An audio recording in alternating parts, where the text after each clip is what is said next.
To be honest with you, it quite hasn't hit yet, and I haven't particularly prepared for it. So I signed up about 1 or 2 weeks ago, and I didn't do much running volume either. And I'm kind of just dependent on my body's previous training experience to pull me through, which I don't think's actually the smartest idea when it comes to running 31 miles. But fuck it. This is a very small banana. Ooh, that is stodge, mate. You know, like why the fuck would I sign up for something like this? And it's, well, I made the oath to myself that I'd wanted to run an ultra, but you know, I was just talking about it. One of my beliefs about talking is that it's the enemy. It inhibits growth, simply because talking and doing the thing demand the same energy, which is something I learned from Ego is the enemy. And fuck, I haven't had my advent calendar. I'll be honest, if you don't like peanut butter or you don't like Reese's, then you're a bit weird. It's now 1 day out. I'm literally gonna pop to Tesco's and just grab my nutrition for tomorrow.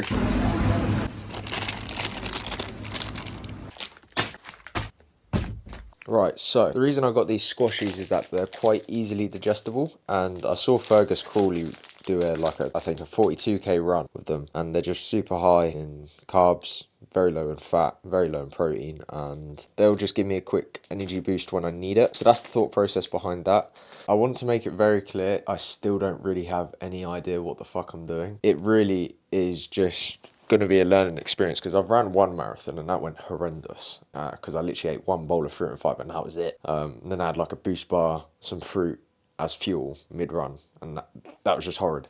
But squashies, all I know is that simple carbs, easy to digest, quick energy boost, and yeah, nothing too fancy. And same applies with the Gatorade. So this is just a liquid drink. Look at that, 30 grams of carbs, lovely, and 0.65 grams of sodium or salt. I'll be sipping on that probably like every 30 minutes. The idea is not to wait until my energy levels get so low to the point where I need a fucking drink, because that's where it goes wrong. And I don't actually have a running vest, so I'm going to be carrying that for 5 hours. Yeah, I told you, not very prepared. And then I've got these Forest fruit slices. So 54 calories per slice. Each slice has 10 grams of carbs. That's going to equal about 30 grams of carbs. I don't want to overfeed myself, because as soon as the stomach goes, shit gets rough. But I obviously want to be constantly supplying my body with energy throughout the run. But I'm not sure if you've noticed, the common theme here is literally easily digestible, very simple sugars for my body to absorb, nothing too complex, lack of protein, lack of fat. Don't want anything traveling too far down the gut. I want it to be absorbed straight away into the bloodstream. Just give me that energy. And again, could be waffling out my arse here, but this is what I've learned from doing my own research and just watching others. So it's what Nick Bear says. But yeah, that's literally it. It really just comes down to just doing the race and just getting in the zone. So yeah, see you later. Morning guys, it's 6:10. I had the worst night's sleep. Time to just do the job. Literally just stop talking and just get on and do it. Fuck. So this is how I look. I'm usually fine at waking up at this time. It's just like, I don't know. I just woke up like 4 times in the sleep. Like, I just didn't properly shut off. I'm going to try nut butter as fuel today, because the race is in about like just under 2 hours from now. Maybe it'll properly digest, but I think I'll be alright. Today it's all about just enduring the process. Just making sure I succeed. I just cannot lose, doing it for 1 day and pretty much win at all costs. Like, I just know I'm not going to quit. I will not quit. Aim today is just to finish it, prove to myself I can actually do it. So I've got one electrolyte tablet. These taste like shit, but they do the job. 345 milligrams of sodium. Nervous. No, I'm alright. I'm nervous for you. That's fuel for today. And yeah, I'll let you know how it goes after the race.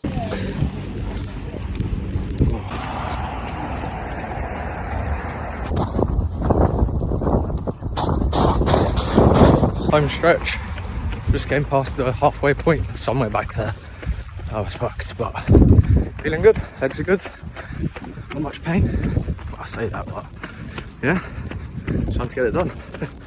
We're going strong, going very strong, feel better than ever. Don't really know how to explain this. Jelly beans, squashies, great fuel. Come stay focused, ego's the enemy. Time to finish the race, 6 miles left. Let's go.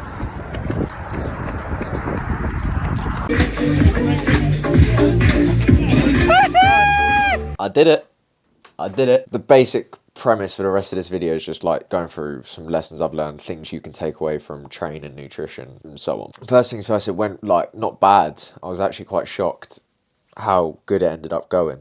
And I beat my time, like my original time. I wanted to get like around 5 hours, but I got 4 hours and 39 minutes and like 29 seconds or something. And that was mad.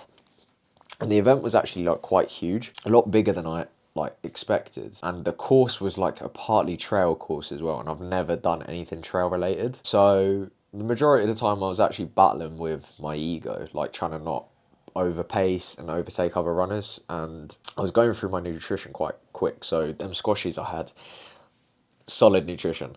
Them squashies I had, like they were really good, like short shots of energy essentially. And like the first 90 minutes of the race I had like about 3/4 of the packet. I didn't really space it out. I was going a lot based on how I felt, and obviously you don't want to be fueling yourself when you start to feel shit. You want to be ahead of the game and always be hydrating. Obviously not intaking too much because it will like impact your stomach and the way you run. Obviously you don't want like gut issues midway because that's a bit shit. And I had a long ass shit. Like I was on the toilet for a while. There was a lady, and I ran past and I smiled at her and she said, "You won't be smiling at the end of that." And I was like, okay, watch me. And I ended up seeing her twice throughout the race and she was shocked I was actually smiling. So that felt good on my behalf. And then at around mile 15, like we was running on this beach and it was literally rocks for a mile. It was horrid. I felt quite good and I made sure to always land on my quad. So I was like, Jaden, use your legs. I was coaching myself through it pretty much. I was like, Jaden, use your legs. So this is your toe. Imagine that's your heel. And basically if you land on the front part of your toe, I often get like a shooting pain down my shin.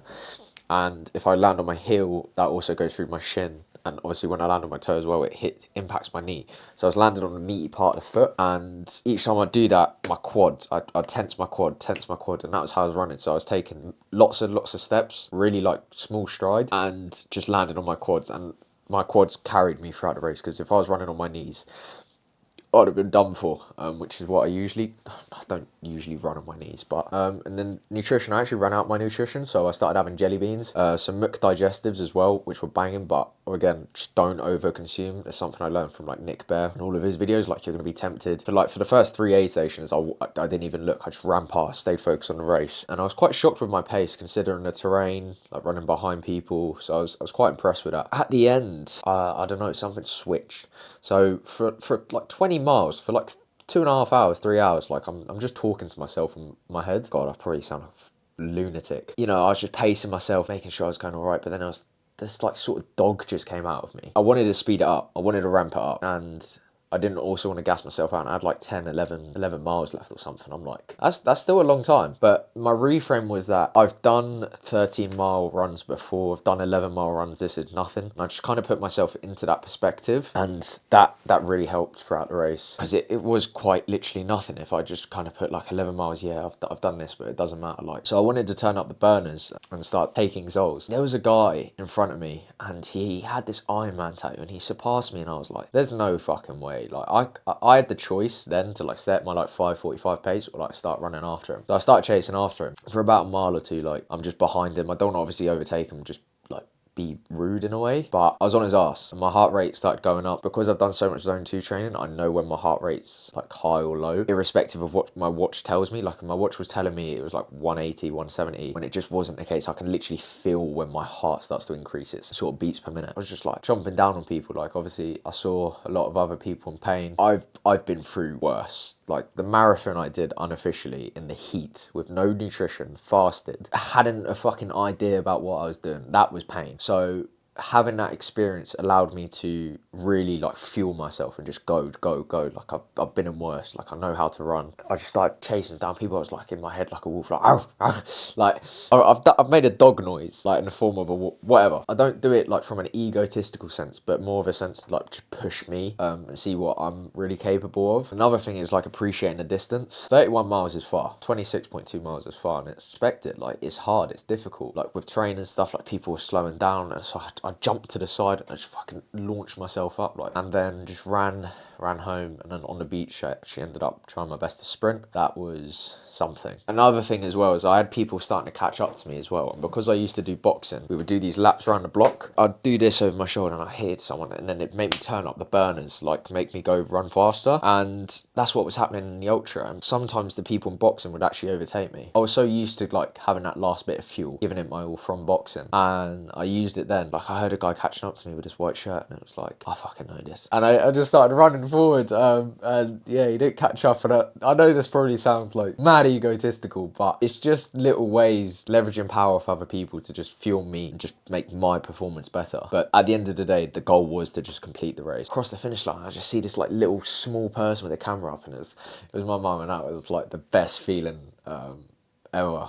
Like that made me so happy. And then later that day, I had a garlic bread and a whole Domino's pizza. Like I was eating good. I'll tell you that much. And yeah, it was an incredible experience. To be fair, I've recovered pretty well. I'm actually kind of shocked I'm not in more pain. Like yesterday I went to work as well after the 50k. As someone that wants to be a provider, I've still got to show up, and that's what Haynes would do. And I attribute to like all of my success to the people I've learned from online. In terms of recovery, how I recovered, so I made sure I stretched, take it easy. Cold bath, it sucks. A cold bath sucks, but it helps. In terms of training as well, during summer I did so much volume. Like I actually like really damaged my body. I just broke my body in a way. Like I had blisters on my feet. I was doing like 100k a week, running like 10 to 8 miles every day, zone 2, and I really feel like that built the foundation of my running today, because training and leading up to this I didn't do that much. I did a max 10-mile run, 8-mile runs, 5-mile runs, just zone 2 pace, ease myself back into running, literally because I've been having like injuries and stuff. So that's a summary of the marathon. Mad. Like, I'm gonna end it off here, right? If you had to take away one thing from this, talking about doing the thing and doing the thing demand the exact same amount of energy. So just do it. You know, we always get caught up between talking, how we're gonna say we'll start next week, or we'll just do it, or it literally ranges from the littlest thing to the biggest thing, like from massive events to just doing the washing up. We've all been there where we've smashed our to-do list and then it's fucking 3 p.m. We're sat on our bed, like in this like sort of morning glory bliss, knowing we have nothing to do. It's amazing. The only thing the task cares about is getting it done. Other than that, thank you genuinely for watching. I hope you take something out of this.